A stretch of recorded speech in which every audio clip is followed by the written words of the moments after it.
Masu sauraro Badriya Tijjani Kalarawi ke muku sallama daga nan sashen Hausa na BBC.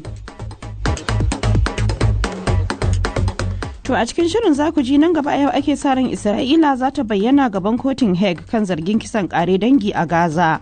Amurka da Birtaniya sun kare matakin hare-haren da suka kai wa 'yan tawayen Houthi a Yemen. A yau ne kuma kotun kolin Najeriya za ta yanke hukuncin karshe kan zaɓukan gwamna a wasu jihohin ƙasar ciki har da Kano da kuma Zamfara. Daidai kuma mutum ya rugumi kadira kuma shine da ake zuwa daga wannan kotun kuma sai kuma Allah ya kawai. Ba sauran wata kotu kuma da za a je a kai wani koke kuma akan wannan an gama.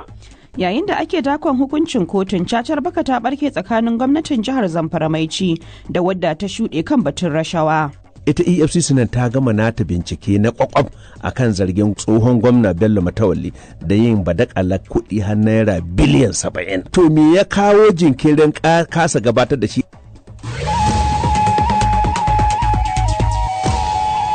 Shirin ya kunshi waɗannan da ma wasu sauran rahotannin hadda batun halin da ake ciki a kan rashin tsaro a Abuja, Najeriya, amma za mu fara ne da labaran duniya.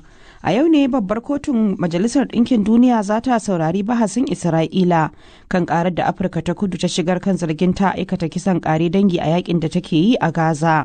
Ita ce rana ta biyu dai kuma ta ƙarshe na zaman kotun hukunta manyan laifuka ta duniyar wadda ke Hague, inda za ta mai da hankali kan buƙatar Afirka ta Kudu na ɗaukar matakan baiwa isa Falasɗinawa kariya.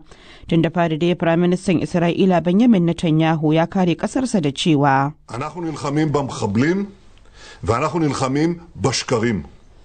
Ya ce muna yakar 'yan ta'adda ne da yakan ƙarya. A yau mun ƙara ganin duniya mai fuska biyu.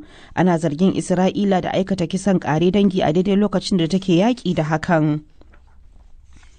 Ma'aikatar harkokin wajen Saudiya ta yi kira ga Amurka da aminanta su kaucewa bazuwar tashin hankali a yankin su bayan hare-hare ta sama da ƙawancen Amurka da Birtaniya suka kai wa Yemen.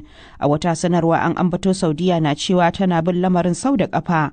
An dai kare hare-hare, an kai hare-hare ta sama ne babu kakkauta da Amurka ta ce kan 'yan tawayen Houthi aka kai su. Firaministan Birtaniya Rishi Sunak ya ce ko da yaushe kasarsa na bin bayan 'yancin gudanar da kasuwanci ba tare da matsala ba. Jami'an Amurka kuwa sun ce kawo yanzu babu martanin da 'yan tawayen Houthi suka maida. Sai dai kuma wani shugaban Houthi ya ce Amurka da Birtaniyar za su ɗanɗana kudarsu. To kamfanin Tesla mai kera motoci masu aiki da latironi ya ce hare-haren da Houthi take kaiwa ga jiragen dakon kaya a tekun Maliya na janyo tsaiko a ayyukansu sakamakon dakatar da ayyuka a masana'antarsu da ke kusa da Berlin makonni biyu kenan. Masu sharhi dai sun ce hare-haren za su janyo tsadar farashin kayayyaki a daidai lokacin da ake nuna damuwa kan yadda duniya ke fama da matsin tattalin arziki da hauhawar farashin kayayyaki. Kusan kashi 25 cikin 100 na jiragen dakon kayan da ake amfani da su a duniya suna bi ne a yanzu ta tekun Afirka maimakon mashigar wato Suez ko kuma Maliya da a yanzu babu tabbacin wucewa lafiya. To labaran na zuwa muku ne daga nan sashen Hausa na BBC. Amurka ta sanar da aike jami'an tsaro zuwa Ecuador domin taimakawa gwamnatin shugaba Daniel Noboa wanda ke yaƙi da gungun masu aikata muggan laifuka da suka haddasa tashin hankali a ƙasar. The US State Department said a team led by a top American military officer would travel to Ecuador. Wakilin BBC ya ce ma'aikatar cikin gida ta Amurka ta ce wani babban jami'in soji shine zai jagoranci tawagar da za ta taimakawa bincike kan ɓata gari da yadda za su shawo kan barazanar tsaron da ta mamaye manyan biranen Ecuador. Tun da fari dai shugaba Noboa ya ayyana dokar ta ɓaci kan sha'anin tsaro a ƙasar ta watanni biyu. Ana tuhumar babban ɗan shugaban Colombia Gustavo Petro da hannu a almundahanar kuɗi da safarar su domin tallafa wasu gungun masu safarar muggan ƙwayoyi a ƙasar. Rahotanni sun bayyana cewa ana zargin an yi amfani da kuɗaɗen ne lokacin yakin neman zaben mahaifinsa. A watan Afrilu ne kuma ake sa ran fara zaman shari'ar Nicolas Pedro wanda tuni ake tsare da shi cikin matakan tsaro. To ƙarshen labaran duniyar kenan.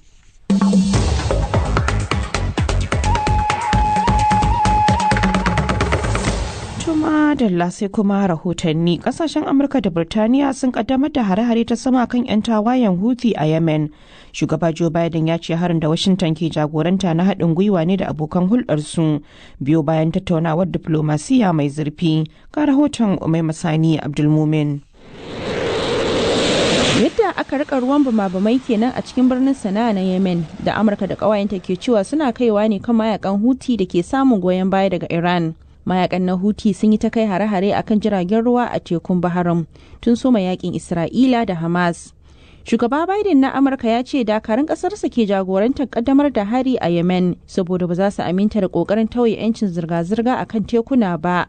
Ma'aikatar tsaron Amurka Pentagon na cewa sun harba makamai masu linzami da kai hare-hare a yankuna 12 da suka hada da tashoshin ruwa a birnin Sana da Hudaida da Houthi ke da karfi. Ga abin da ministan harkokin tsaron Australia Richard Marles ke cewa akan waɗannan hare-hare. Ya ce Australia na nuna goyon bayan wannan mataki saboda abu ne mai mahimmanci. Matakin da aka ɗauka a yau zai tabbatar da 'yanci da hada-hada a kan tekuna. Magana ake ta tabbatar da hada-hadar kasuwancin duniya wanda tabbas ya shafi Australia. Don haka duk wani abu da ya shafi kare dokokin kasuwanci da hada-hada bisa sharuɗan da aka amince na Majalisar Ɗinkin Duniya. Dole Australia ta nuna rashin amincewa a kowane bangare na duniya. Ministan harkokin wajen Saudiya ya buƙaci Amurka da ƙawayenta su sassauta da kauce duk wani yanayi da zai sake haddasa sabon rikici. Wata sanarwa da ya fitar daga Riyadh na cewa suna sa ido cikin yanayi na matuƙar damuwa. A lokacin wata tattaunawa da BBC, Adam Clements, tsohon sojin Amurka da ya yaƙi a Yemen, ya ce bai mamakin kalaman Saudiya ba. Ya ce ƙasashe irin su Saudiya ba za su so a ta'azzara wannan yanayi ba. Wannan yanayi ba alheri bane ga kasuwanci, ba alheri bane ga muradin ci gaba. Kuma dama Saudiya da manyan masarautun ƙasashen Larabawa sun yi ta ƙoƙarin ganin an kawo ƙarshen yaƙi a Yemen a tsawon shekaru. Ba za su so a sake ta'azzara shi ba, don haka ban yi mamakin wannan daga Saudiya ba. 'Yan tawayen Houthi na cewa hare-haren su na nuna goyon baya ne ga Falasɗinawa a Gaza. Wani jagoran mayakan na Houthi, Hussein Al-Aziz, da ke tabbatar da hare-haren da Amurka da Birtaniya suka kaddamar a kansu, na cewa tabbas kasashen za su ɗanɗana kodarsu kan abin da ya kira rashin adalci da ake nuna musu. Rahoton da Umai Masani Abdulmumin ta haɗa mana kenan to daga yankin gabas ta tsakiya bar mu nausa a Afirka kuma a Najeriya, inda a yau ne ake sa ran kotun kolin Najeriya za ta yanke hukunci game da kararrakin zaben gwamnan jihar Kano da Zamfara da sauran wasu jihohi 6 na kasar, bayan da kotun ta jinkirta bayyana matsayinta 'yan makonnin da suka gabata kan waɗannan kararraki da aka ɗaukaka a gabanta. Hukuncen da kotun kolin za ta yanke dai a yau shine mataki kan kararrakin zaben kujerar gwamna na ƙarshe, kuma yanzu haka wannan batu ya ɗauki hankulan jama'a a ciki da wajen Najeriya. Ga rahoton da Abdulsalam Ibrahim Ahmed ya haɗa mana. Hukunce-hukuncen zaben gwamnonin da ake sa ran kotun kolin Najeriya za ta yanke a yau Juma'a sun hada da na jihohin Kano da Zamfara da Bauchi da Filato da Lagos da Ebonyi da kuma Cross River. Hukuncin da ake dako game da zaben jihar Kano dai, gwamnan jihar Abba Kabir Yusuf na jam'iyyar NNPP ne ya ɗaukaka ƙara, yana ƙalubalantar hukuncin kotun ɗaukaka ƙara wanda ya soke zabensa, kuma ya buƙaci a maye gurbinsa da ɗan takarar gwamna na jam'iyyar APC Nasiru Yusuf Gawuna. Game da zaben jihar Zamfara kuwa, gwamnan jihar Dauda Lawal na jam'iyyar PDP ne yake kalubalantar hukuncin kotun ɗaukaka ƙara wadda ta bayar da umarnin sake gudanar da zaɓe a ƙananan hukumomi 3 na jihar, wato Maradun da birnin Magaji da kuma Bukuyum. Yayin da abokin hamayyarsa Bello Matawalle na jam'iyyar APC shi ma ya shigar da tasa karar a gaban kotun kolin, yana kalubalantar ingancin zaben da ya tabbatar da Dauda Lawal a matsayin gwamnan jihar Zamfara. Sai kuma jihar Bauchi, inda ɗan takarar gwamna na jam'iyyar APC Sadiq Abubakar ya ɗaukaka ƙara zuwa kotun kolin, bayan da kotun ɗaukaka ƙara ta yi watsi da ƙarar da ya kalubalanci zaben gwamnan jihar Bala Muhammad na jam'iyyar PDP. Akwai kuma karar da gwamnan jihar Filato Caleb Mutfwan na jam'iyyar PDP ya shigar, yana neman kotun koli ta tabbatar da zabensa bayan da kotun ɗaukaka ƙara ta soke zaben nasa. Ana kuma sa ran kotun kolin za ta yanke hukunci kan ƙararrakin zaben gwamnonin jihohin Lagos da Ebonyi da Cross River. Hukunce-hukuncen da kotun kolin za ta yanke a yau da yi za su kawo ƙarshen duk wata gutsuru-tsoma game da zaben gwamnonin waɗannan jihohi, a cewar barista Mustapha Abdulrashid, wani lauya mai zaman kansa da ke garin Funtuwa na jihar Katsina. Daidai kuma mutum ya rungumi kadira kuma shi ne da ake zuwa daga wannan kotun kuma sai kuma Allah ya kawai. Ba sauran wata kotu kuma da za a je a kai wani koke kuma akan wannan an yi an gama. To dangane da tofa albarkacin baki fa? Mutane su gane cewa duk abin da za su faɗi dangane da hukuncin wani shi kan shi yana da ka'ida. Ba daidai bane idan an yi mutum ya faɗi wani abu wanda yake bai da tabbata kan shi ko kuma har ya yi wani abin da zai haddasa rikici. To ya zama na ba cin fuska ba cin mutunci ba kuma wani abin da zai zama na laifi ne. Yanzu haka dai ana nan an zura ido a ga yadda hukunce-hukuncen kotun kolin na yau za su kaya, kasancewar 'yan iya magana makance shari'a tamkar mace ce da ciki, wato ba a san abin da za ta haifa ba. Abdulsalam Ibrahim Ahmed, sashen Hausa na BBC daga Abujan, Najeriya. To yayin da ake zaman zillimi da jiran hukuncin kotun kolin, wata sabuwar cacar baka ce ta barke tsakanin gwamnatin Dauda Lawan Dare ta PDP a jihar Zamfara da tsohon gwamnan jihar kuma karamin ministan tsaro Dr. Bello Matawalle. Gwamnatin Dauda ta ce dakatar da ministan jin kai da shugaban kasa Bola Ahmed Tinubu yayi ya nuna ana iya dakatar da karamin ministan tsaro wanda ta dade tana zargi da wawushe dukiyar Zamfarar.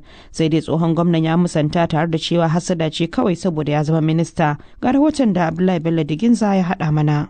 Wannan dai tsohuwar dambarwa ce da aka sabunta tsakanin gwamnatin Dauda Lawan Dare ta PDP da kuma wanda ya gada Bello Matawalle na APC kuma karamin ministan tsaro waɗanda dukkaninsu ke jiran sanin makomarsu a kotun koli.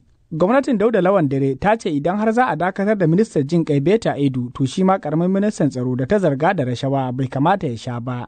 Mustapha Jafaru Kaura babban mataimaki na musamman ne ga gwamnan na Zamfara. Kamar wannan yunkuri na shugaba Bola Ahmed Tinubu na faɗa da waɗanda ake kallon sun ci hanci da rashin wannan har ana dakatar da su, amma babban abin da ya fi damuwar mu anan shine tun da har an ce ita EFCC ta ce recommendation ne ta bayar aka dakatar shawara ta bayar, to ya kamata ita EFCC nan ta gama nata bincike na kwakwaf akan zargin tsohon gwamna Bello Matawalle da yin badakala kuɗi har naira biliyan 70. To me ya kawo jinkirin kasa gabatar da shi a wancan lokaci? Abdulrashid Bawa tsohon shugaban EFCC ne yana faɗin abin da ya hana su da gurfanar da shi gwamna ga wancan lokaci yana da rigar kariya ta sace na 308 ɗin nan wanda ya hana gwamna mai ci a gurfanar da shi a gaban kotu. Idan ya sauka za su gurfanar da shi. Yanzu da ya sauka sai muka yi mamakin ba a gurfanar da shi ba sai gashi kwaram da mukamin minista. In dai da gaske ake yi akan fada da wannan cin hanci da zarmiya da duke al'umma, to ya kamata hukumar ta EFCC ta ƙara rubuta irin waccan shawara da ta yi aka dakatar da dakataccen minista Beta Edu. To a yi irin wannan domin a dakatar da minista Matawalle domin ya zo ya gurfana gaban ita hukumar ta EFCC domin ya amsa waɗannan tuhume-tuhume. Sai dai bangaren Bello Matawallen ya yi watsi da zarge-zargen kamar yadda Rabiu Garba tsohon kwamishinan kuɗi kuma na hannun daman tsohon gwamnan ya bayyana. Ita wannan magana ta ma biliyan 70 babu ta. kwata-kwata babu ta. Baɗin baki ne suka yi don a ɓata mai suna kai ya zama minista, kuma ya zama minista sannan tun da aka naɗa shi ministan tsaro ba taɓa ministan tsaro wanda ya yi nasara ba cikin ɗan ƙanƙanin lokaci kamata. Yana zama ofis ana yin ayyuka an samu sauƙi irin na abubuwan da an ka gano baya. To saboda haka mu wannan magana ta shi ba ta da wani muhalli cikin tsarin da muka abin nan. Amma magana biliyan 70 babu, bashi ne an ka ci kuma ayyuka an kai. To ya koma ya ruba abin da an ka bashi, ba magana an saci biliyan 70 ba. Nawa Zamfara ta samu, nawa an ka biya albashi, nawa an ka biya gratuity, sannan nawa an kai sabisin basu sukan da muka isko. Wannan bashin da muka ci na biliyan 70 shine gaba ɗaya shekara 4 fa. Tun bayan hawanta mulki gwamnatin PDP a Zamfara ke takun saka da tsohuwar gwamnatin APC ta Matawalle da ta gada kan zargin rashawa da wawushe kudaden jihar, kuma rikicin siyasar jihar zai iya ƙara ɗaukar hankali da tsamin adawa tsakanin ɓangarorin biyu, musamman bayan hukuncin kotun koli da zai tabbatar da ɓangaren da zai ci gaba da jan ragamar tafi da gwamnatin jihar. Abdullahi Bello Diginza, sashen Hausa na BBC a Abuja, Najeriya. To yanzu kuma ga wannan sanarwar. Ra'ayi riga kowa da